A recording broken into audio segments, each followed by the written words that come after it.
let's talk about some of the theoretical considerations we need to talk about when we're talking about bulk electrolysis. The goal is always going to be completion of the reaction. Unlike analytical electrochemistry or other methods where we're just doing a portion of the material, we want to try to remove all of it. So we have to consider a couple of things. One is this mass transport process. The other is the actual thermodynamics of the process. Can we actually remove all the material based on the equilibrium considerations of the system? So one thing let's think about is completeness of a reaction. How can we guarantee when we do the reaction that we will be complete and fully electrolyzed all the solution? So we take our favorite redox couple, ox to red, and if we look at a limiting curve, I versus E, of course we have the limiting current there, and that would be the limiting current we'd observe with, say, rotating disc electrode or so on. Now, the effective concentration of ox, as we recall, when we're on the plateau of that, is 0. Now, it's not exactly 0. It depends on the potential of the system and the kinetics of the system, but we can calculate it. It's going to be close enough to 0 usually. Now, often, in order to get that reaction to occur, we want to increase the rate of mass transport by stirring. And the other way to do it is, as I said, by using a very thin layer cell. We don't really need stirring because the diffusion path is very small, and that makes the reaction very rapidly. But if we had a thin layer cells only work for analytical type systems where we're trying to figure out say, number of electrons per mole or something like that. If we actually want to do a synthetic process, we're generally going to have a larger volume cell so that we actually make some amount of material. So the current then is going to be equal to NFA at the limiting point, NFA M0. And again, M0 is equal to D over delta for a stirred solution, where this delta is our thin layer, or the boundary layer for our thin layer system, or I'm sorry, by our stirred system, rotating disc electrode. Remember Faraday's law states that the amount of charge that we're going to be passing in this particular system is going to be equal to the number of electrons in this reaction, so N could be 1 or 2 or 4 or whatever, times the Faraday times the total moles of the system. So the charge is equal to that. So if we take the derivative of the number of moles, we see that that's equal to minus dq NF. And that's going to be, what that means is the moles produced out of the system.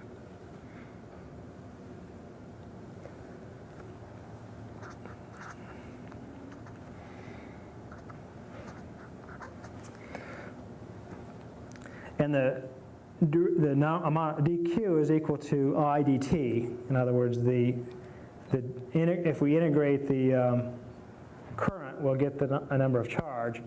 If we take the derivative of the charge, it's going to be the current times the derivative of time.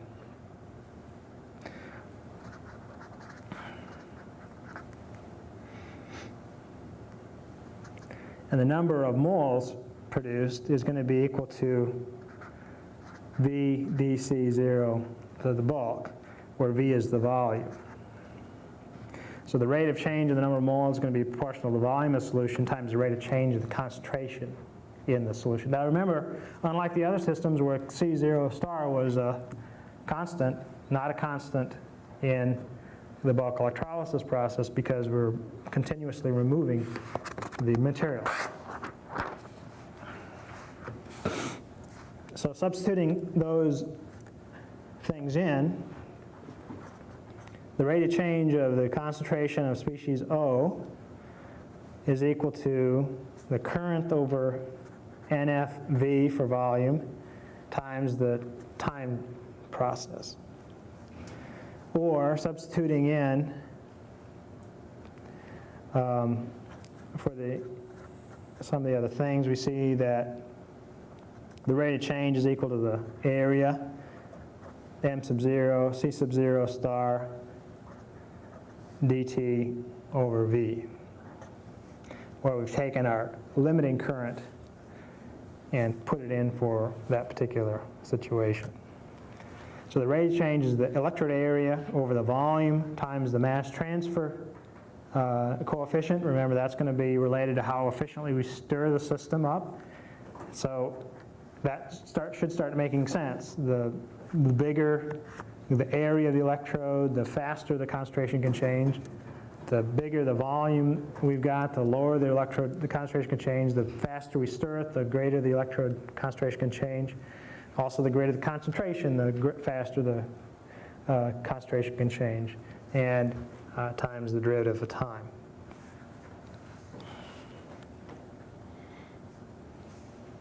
Now, if we integrate that, we get the change of concentration with time equals the concentration at time equal to 0 times an exponential function, which is equal to minus m sub 0 a t over v. And we can put that as a constant, and you can see that would be equal to a constant times t or minus kt. So this is a classical exponential decay curve that depends on three constants, m sub 0, a, and v, times the time parameter. So if we're doing the reaction and we're having good stirring that's constant with time, we should see an exponential decay of concentration starting from the initial concentration at time equals 0, and that would be exponential like so. And of course it doesn't go to 0, but it asymptotically approaches 0 at infinity. In fact, it approaches the concentration of the potential that we're actually at. So if we're on this plateau and we're sitting, say, here, concentration would be close to 0, but not exactly. Here would be more likely closer to 0. So we're talking about number of decimal points, essentially close to 0. So if we do a reaction and we see this nice exponential curve, we have a pretty good indication that the reaction is uncomplicated. What we're doing is a simple process. There's no side reactions apparently causing a change in the process. And by looking at this curve, we can estimate where we would have to be to get the reaction to be complete. So if we look at, you can think of this as a time constant. So minus m0a over v is a time constant.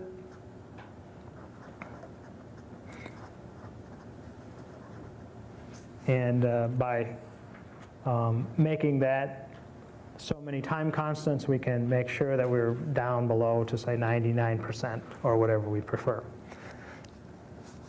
So let's do an example. Suppose we have 0.250 cubic centimeters volume of 1/10 of a molar copper sulfate solution, electrolyzed at a 250 square centimeter cathode. So we're taking copper 2 and reducing it to copper 0 at the cathode. And we're using an initial current of 5 amps.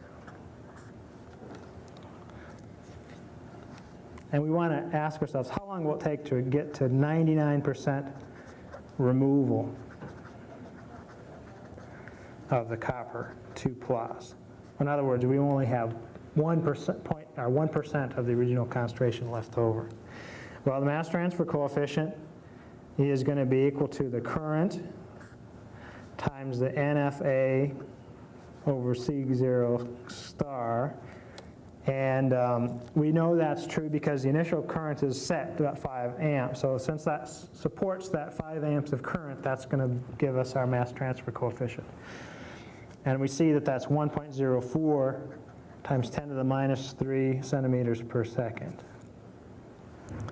All right, so our time constant, if you like, or electrolysis constant, m sub 0 a over v is equal to 1.04 times 10 to the minus 3, or 1 times 10 to the minus 3 reciprocal seconds, because we've magically picked units that cancel out. So we want to go from 0.1 molar to 1% of that, or 0.001 molar.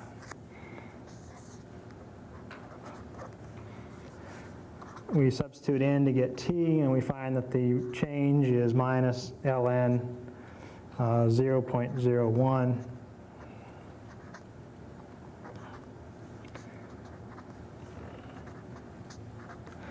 And that's 4,440 seconds, or about 74 minutes.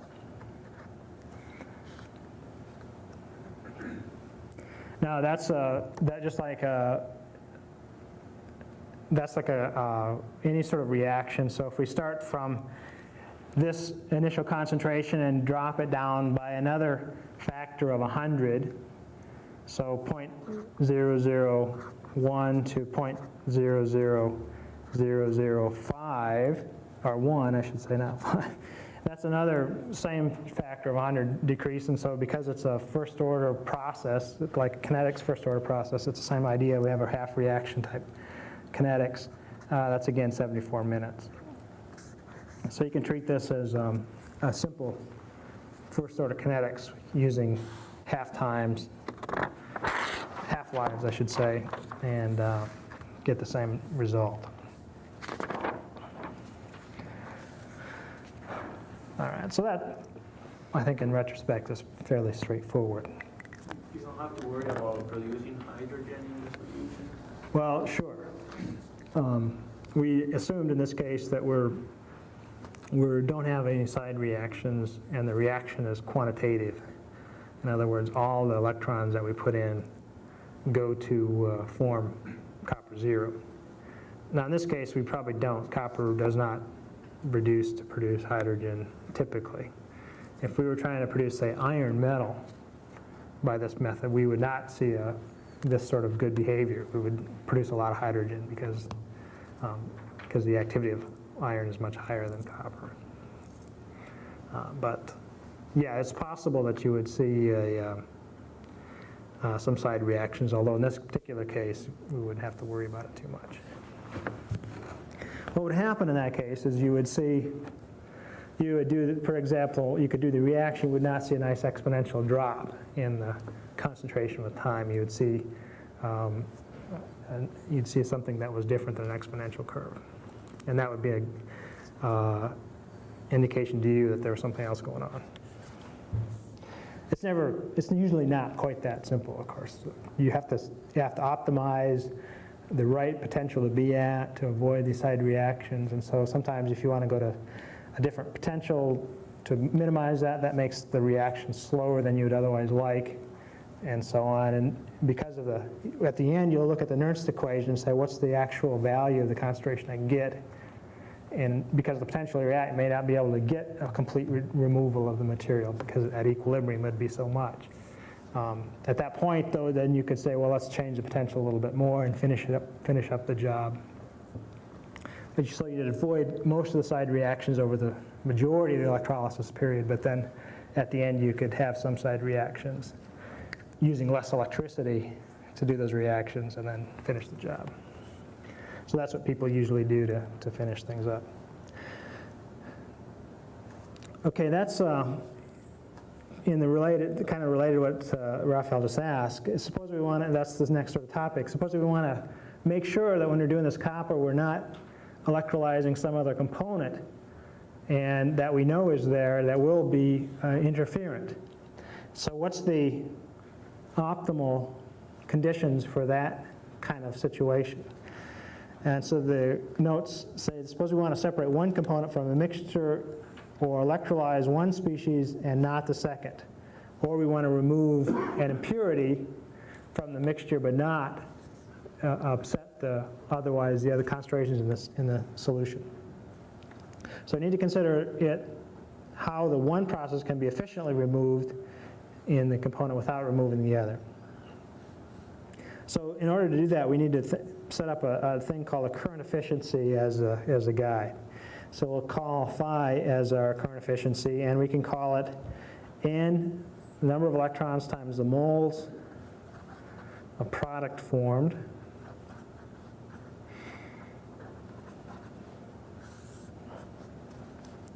over the Faradays of charge passed. Now, if our reaction is perfectly efficient, all the electrons that we expect go into the reaction. In this case, for the copper, we need 2 electrons to make 1 mole of 2 electrons per mole of copper 2 to make copper 0. And if we divide that by the Faraday, we should have a current efficiency of 1. If we find at the end of the process the number is 0.8 or 0.5, that means that we've got a significant other reaction going on that's using those electrons for some other purpose. Sometimes it's possible to get a current efficiency greater than 1. That means that we've made something that actually catalyzes the reaction, or some system in the solution can do the reaction that way, and that's kind of an unusual case, but it can happen. So the additional reaction, side reaction, is going to change our value of phi, change our current efficiency. Let's consider this problem. Suppose we have 2 components, O1, which requires n sub 1 electrons to make species R1, and we have species O2, which requires n sub 2 number of electrons to make species R2, not R1.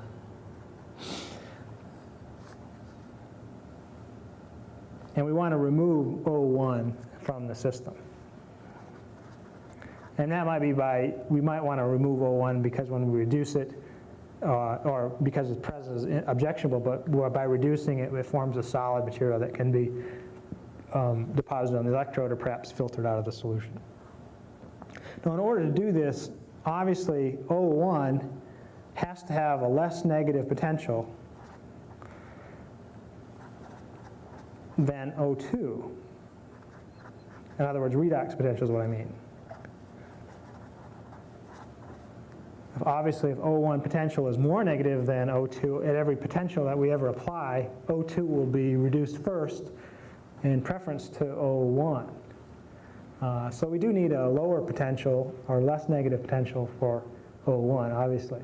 Now, that may be a thermodynamic redox potential that's there, but sometimes we can rely on kinetics to make that potential separation, because O1 may have the same potential or even more negative than O2, but because of the kinetic limitations, is not efficiently electrolyzed that particular potential. An example would be hydrogen ions. On a mercury electrode, hydrogens would be expected thermodynamically to be reduced at 0 volts, but because of the slow reaction kinetics, there's a large overpotential, -2 volts for that. And so you can often do reactions where hydrogen would otherwise be reduced to do reactions that would otherwise have a more positive electrode potential. Now, obviously, that's one situation. Now, let's consider first, though, if both are reversible, and that would be not considering the fact that if kinetic limitations entered into it. So if both are reversible, then we can use the Nernst equation to help us out. First of all, let's ask ourselves, what potential do we need to get 99.1%, 99.9% of O1 reduction to R1? All right, well, that's the Nernst equation. You should be able to figure that out. So let's put that in. The potential would be the E0 plus RT over NF log of CO over C sub R.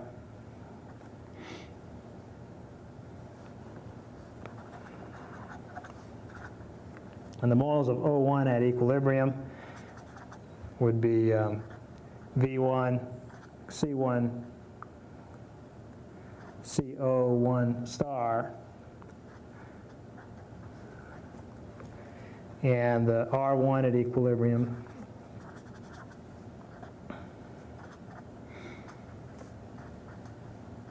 all right, and where CO1 star is the initial concentration of O1. So solving that, E is equal to E01 plus RT over N1F. I don't know why I have N2 there. Who knows? Natural log of 1 minus x1 over x1. And solving that, you can solve that. We want 99.9%. And that gives us a value of approximately E minus 0.059 times 3 over N at 25 degrees, which is 177. And if we convert it back to N, number of N's, 177 N millivolts more negative than E1. In other words, we need to be on our plateau for O1, assuming this is E0, we need to be 177 millivolts past that to be at 99.9% reduction of O1 to R1. Now, problem is, suppose R2 is in that region of 177. Suppose we look at this wave and we see, okay, the wave for R2 is here. All right, that would be a problem, wouldn't it? We couldn't be at 177 millivolts and get rid of O1. We would get all of O1 would be definitely eliminated, but a large amount of O2 would also be electrolyzed under those conditions. In fact, you could determine what the final amount of O2 to R2 would be under those. Now again, that may not be a problem, because what you can think of this, suppose O1 is a metallic or a metal ion, you can remove it to R1, and O2 to R2 may be two soluble forms of the species, so you can reduce R1 to the metal, remove your electrode from solution, and then put in an unplated electrode, or take the material off in a separate solution, put that electrode back. Now you've got a mixture of O2 and R2 generated at this particular point. You could just oxidize it back to get back to your original amount of O2. So that would be a nice ideal case, and that's often what people will do. They may partially do a reaction for the other species, but then can later get back to the original conditions by another electrolysis step. But let's suppose we are in that sort of situation. We don't want to be in that situation if we can help it. So what we would otherwise want to ask ourselves, where would we prefer to be if our two waves are close together? What potential is optimum?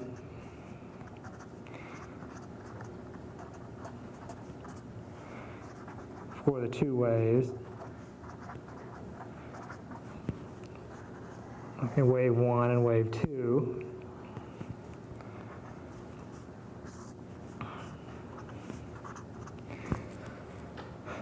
Now you might look at that and say, well, you want to be the middle. And it turns out that's the answer, but let's see if we can determine why the middle potential is the optimum point.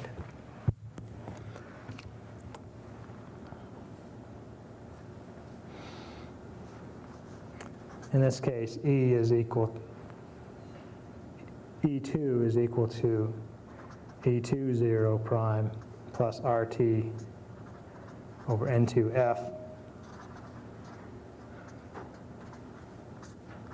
So just like in the case for species 1, we can use the Nernst equation for species 2 to determine what the potential would be for E2 to produce some equilibrium amount of O2 and R2. So again, we're trying to figure out what the equilibrium potentials conditions are for O1 and R1, and at the same time figure out what the equilibrium conditions are for O2 and R2. Again, reversible case. This is often not the situation that we're going to be dealing with, but gives us some idea what to think about. Now, the best separation is going to occur between the two components.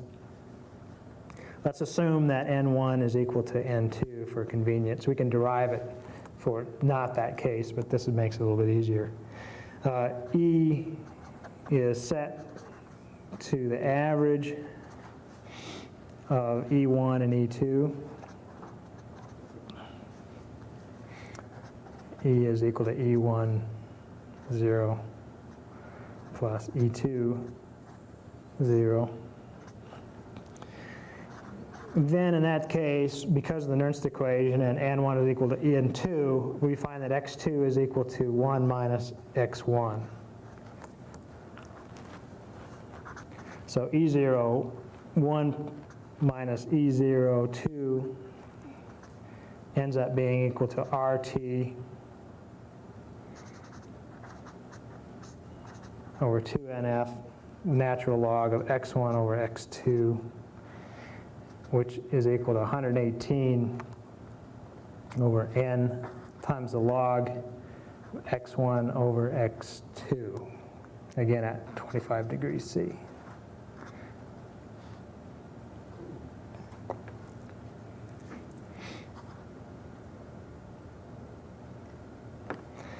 So if we want to make sure that we have 99.9% separation of the two components, in other words, X1 and X2 have a difference of 1 part in 1,000, we just set that up and we find that that equals to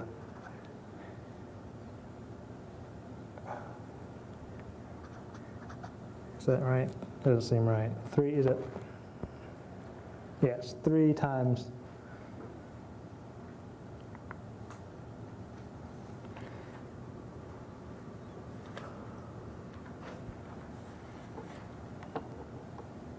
okay, yeah, 355 millivolts over N. In other words, we would need a separation of at least that potential difference to get 99.9% separation between the two components. If it's less than that, we would not be able to get 99.9% separation of the two components. If it's more than that, obviously we could. If less than that, we would not. Now, this is a reversible case. If both of the reactions are irreversible, then we can squeeze that in together, because in that case we could rely on the overpotential effects to minimize the potential differences that we would need to have.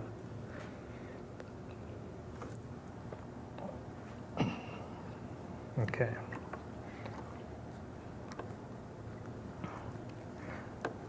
So both of those things. One is we can figure out where we need to be at if we want to make sure we remove completely some component, and that doesn't matter what component. If we're doing any sort of bulk electrolysis, this initial calculation would be true. Second calculation is if we have two components in the mixture, how can we ensure that we're going to get a good separation?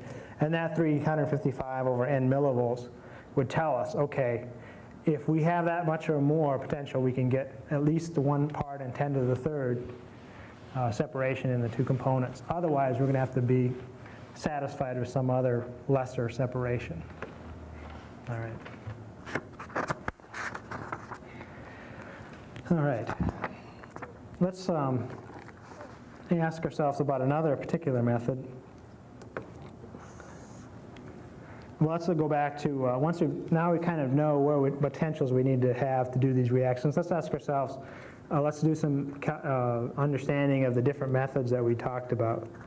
Let's talk about electrogravimetric methods.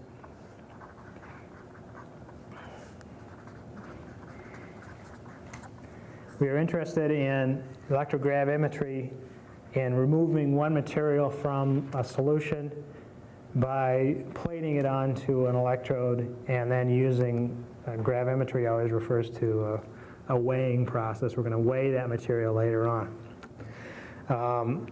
It's used again for determinations of amount of material in a system.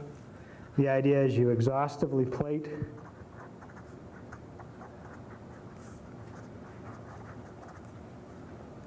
the metal onto the electrode.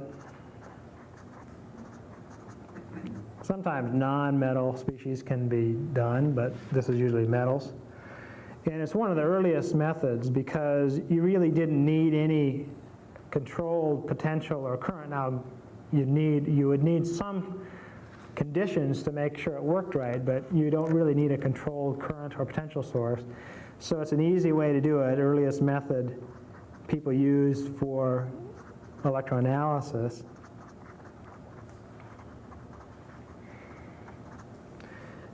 You just plate it out, and it doesn't matter about the conditions. You don't have to measure the current or the potential. You just plate it out. After you're done, you take the material out, you wash it, you dry it carefully to remove any trapped solvent, and you weigh it.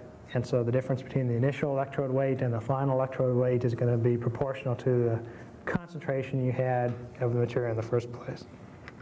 Obviously, this is a pain in the neck. It's easy to make errors by, like I said, by the material not adhering to the plate, or because you've got solution in the system, or because you co-plate other materials at the same time. You might plate out not only one metal but another metal at the same time. You might include particulate impurities in the plating and so on and so on and so on. So it's not used very much anymore. It is still used, as I said, as a method for determining some sort of electrochemical process. Like I said, the silver plating process to determine the Coulomb is an example of electrogravimetry that's still being done. Now that's because the silver plating is very reproducible, very easy to do with care to make these nice adherent, smooth things without inclusions and so on. So it's actually useful in that regard. But that's only in one particular example that people still are doing that sort of thing.